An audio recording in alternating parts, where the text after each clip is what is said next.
Hello बच्चों, स्वागत है आपका अपने चैनल सिंपल फिजिक्स में। और आज का टॉपिक है विभव मापी की सहायता से किसी सेल का आंतरिक प्रतिरोध ज्ञात करना।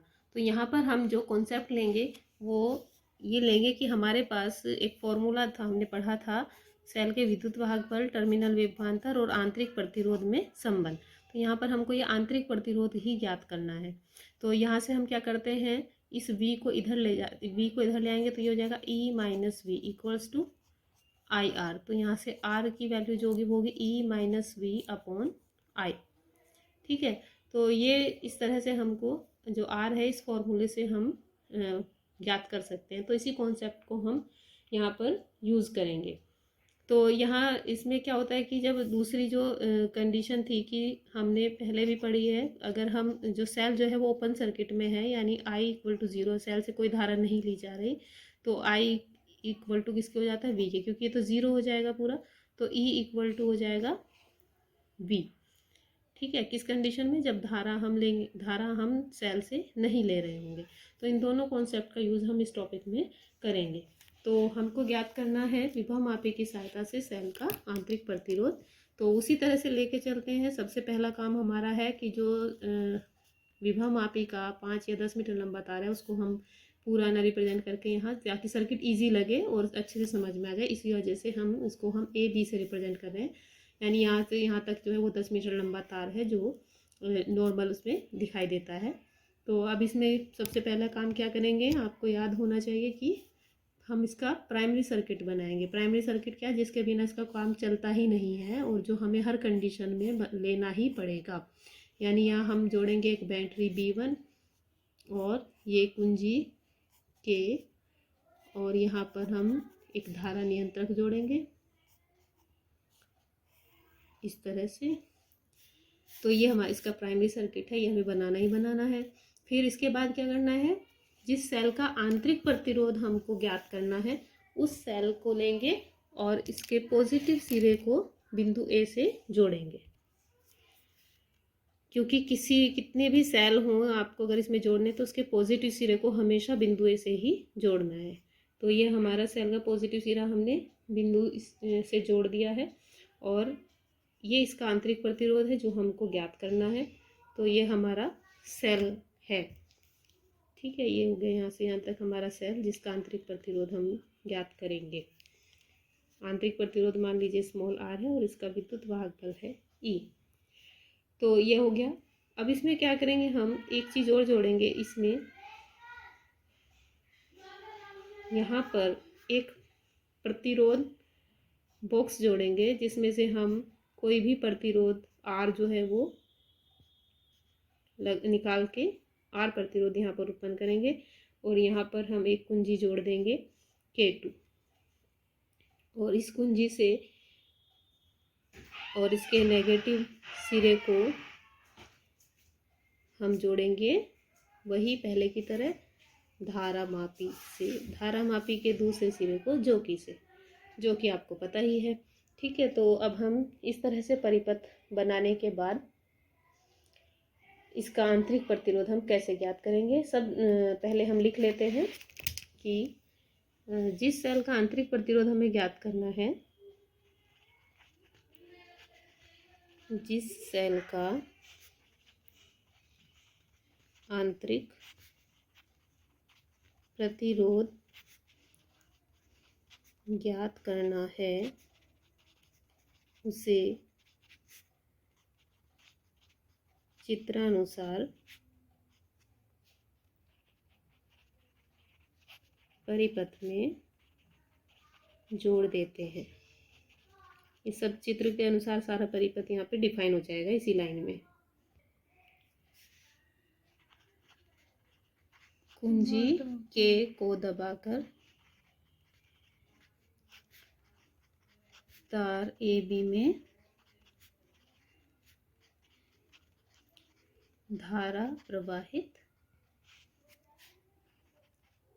करते हैं। ठीक, अब हमको निकालना है इसका आंतरिक प्रतिरोध। तो हम क्या करेंगे कि सबसे पहले तो यहाँ पर इस कुंजी सबसे पहले कुंजी K को हम जोड़ देंगे और जोड़कर हमने धारा प्रवाहित कर दी। अब क्या करते हैं कि इस K2 को हम खुला रखते हैं, मतलब इसको हम ऐड नहीं करेंगे, जोड़ नहीं रहे हैं अभी। तो क्या होगा, बिना इसको जोड़े हम जोकी की सहायता से शून्य विक्षेप स्थिति प्राप्त करेंगे। तो मान लीजिए ये शून्य विक्षेप स्थिति हमारी आ गई यहाँ J1 पर। ठीक, तो अभी क्या है, इस टाइम पे क्या हुआ है, आप ध्यान देंगे जो मैंने आपको पिछले टॉपिक में बताया है, क्योंकि शून्य विक्षेप स्थिति है तो सेल से कोई धारा नहीं ली जा रही है और सेल जो है वो खुले परिपथ में, ओपन सर्किट में है। तो इस कंडीशन में यहाँ से यहाँ तक लंबाई का जो विभवांतर होगा वो सेल के विद्युत वाहक बल के बराबर होगा। और ये हमने मान लिया कि यहाँ से यहाँ तक A से J1 तक की जो लंबाई है वो कितनी है, L1। और तार की विभव प्रवणता हम फाई ले लेंगे, जैसा कि पिछले वाले टॉपिक में भी हमने किया है। तो करते हैं, प्रवाहित कर दी है और माना विभव मापी के तार की विभव प्रवणता फाई है। ठीक, अब कुंजी K1 को खुला रखकर शून्य विक्षेप स्थिति J1 प्राप्त करते हैं। तो इस स्थिति में क्या होगा, इस स्थिति में जो विभवांतर होगा वो सेल के विद्युत वाहक बल के बराबर होगा। तो इस स्थिति में सेल का विद्युत वाहक बल इक्वल्स टू तार की लंबाई AJ1 का विभवांतर, ये AJ1 है ना, तो जिसकी लंबाई कितनी मान लिया हमने, L1। तो सेल का विद्युत वाहक बल E इक्वल टू हो जाएगा, अब इसकी क्योंकि विभव प्रवणता फाई है, यानी एकांक लंबाई का जो विभवांतर है वो फाई है, तो L1 लंबाई का हो जाएगा फाई इंटू L1। ऐसा हम पहले टॉपिक में भी कर चुके हैं। ठीक है, चलिए ये तो इसका विद्युत वाहक बल हो गया। अब हम क्या करते हैं, अब इस कुंजी K2 को K1 को जो है जोड़ देते हैं। ये हमने इसको भी जोड़ दिया, इसको जोड़ दिया और यहाँ हमने एक R ओम का प्रतिरोध निकाल लिया। तो अब क्या होगा कि जब इसको जोड़ देंगे तो सेल जो है इस सर्किट में आ गया, इस सर्किट में ये एक्टिव हो गया, तो इसमें धारा प्रवाहित होगी। तो इस स्थिति में जब हम सेल से धारा लेते हैं, जब हम सेल से धारा लेते हैं तो क्या होता है, टर्मिनल विभवांतर उत्पन्न हो जाता है। ये टर्मिनल विभवांतर किसके बराबर होता है, I इंटू कैपिटल R। ये R वो है जो प्रतिरोध हमने यहाँ पर निकाल लिया है, जो प्रतिरोध हमने R यहाँ उत्पन्न किया है ना। तो उस स्थिति में जब हम इसमें से धारा लेंगे तो E इक्वल टू ये V इक्वल टू हो जाएगा IR। तो जब हम सेल से धारा ले रहे हैं तो उस स्थिति में हमारे जो शून्य विक्षेप स्थिति आएगी, जैसे हमने ये धारा यहाँ से प्रवाहित होने लगी सेल से, प्रतिरोध निकालने पर कुंजी हमने जोड़ दी तो यहाँ से धारा प्रवाहित होगी, और धारा प्रवाहित होने के बाद क्या होगा, ये अब विद्युत वाहक बल न रहकर क्या हो जाएगा, टर्मिनल विभवांतर हो जाएगा। ठीक, और फिर से हम शून्य विक्षेप स्थिति ज्ञात करेंगे। तो मान लीजिए शून्य विक्षेप स्थिति J2 पर आ गई, मान लेते हैं। तो इसमें हमारे पास इस J2 को आप बल्कि यहाँ ना दिखाइए, क्योंकि टर्मिनल विभवांतर विद्युत वाहक बल से कम होता है। तो ये J2 हमारा ये आ गया मान लीजिए। ठीक है, इसको हटा देते हैं। तो ये हमारा पॉइंट आ गया यहाँ पर J2, और इसकी लंबाई यहाँ से यहाँ तक हमने मान ली L2। ठीक, तो L1 यहाँ तक था और L2 यहाँ तक है, कम है। तो इस स्थिति में क्या करेंगे, अब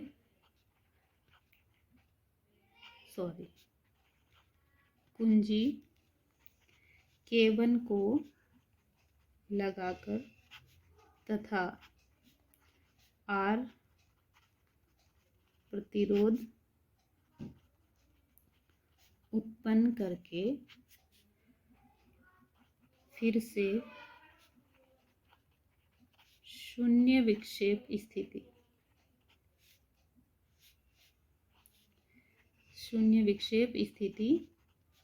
J2 प्राप्त करते हैं। ठीक, तो इस स्थिति में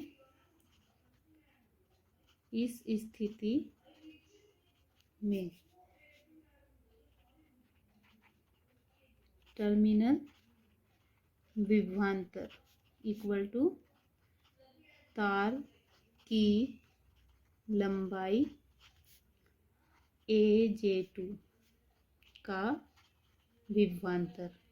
ठीक है, मेन कॉन्सेप्ट वही है कि विभवांतर दोनों स्थितियों में जब बराबर हो जाएगा तो आवेश का प्रवाह नहीं होगा, धारा का प्रवाह नहीं होगा, तभी शून्य विक्षेप स्थिति होगी। यानी शून्य विक्षेप स्थिति होने पर यहाँ से यहाँ तक का जो विभवांतर होगा वो इसके टर्मिनल विभवांतर के बराबर हो जाएगा। तो टर्मिनल विभवांतर को V से रिप्रेजेंट करेंगे। ये क्योंकि L2 लंबाई पर प्राप्त है तो L2 लंबाई का जो विभवांतर होगा वो किसके बराबर होगा, फाई इंटू L2। तो ये हमारी हो गई इक्वेशन सेकेंड। ठीक, तो जो हम यहाँ से ले रहे थे आंतरिक प्रतिरोध और विद्युत वाहक बल और टर्मिनल विभवांतर में संबंध, तो यहाँ पे लेंगे हम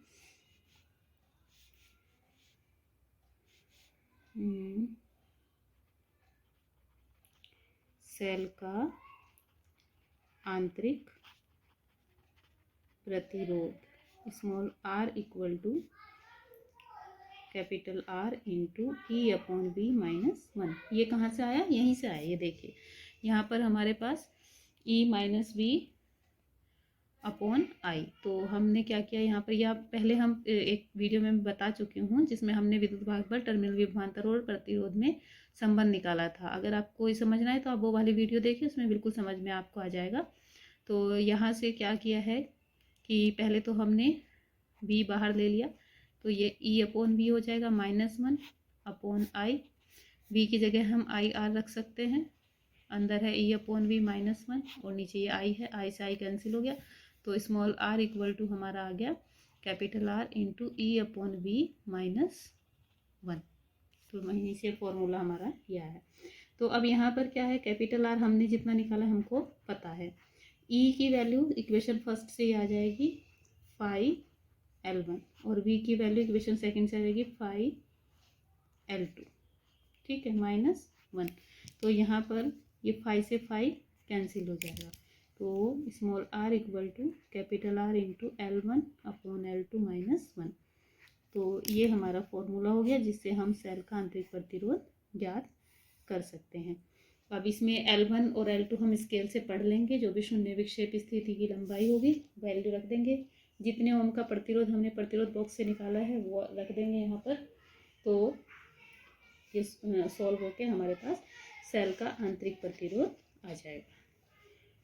तो इस तरह से ये टॉपिक कंप्लीट होता है। और इसमें मैं आपको एक बहुत इम्पोर्टेंट चीज़ मैं आपको बता रही हूँ कि जो विभवांतर है वो हम वोल्ट मीटर से भी नाप सकते हैं, लेकिन फिर भी हम विभव मापी का यूज़ करते हैं।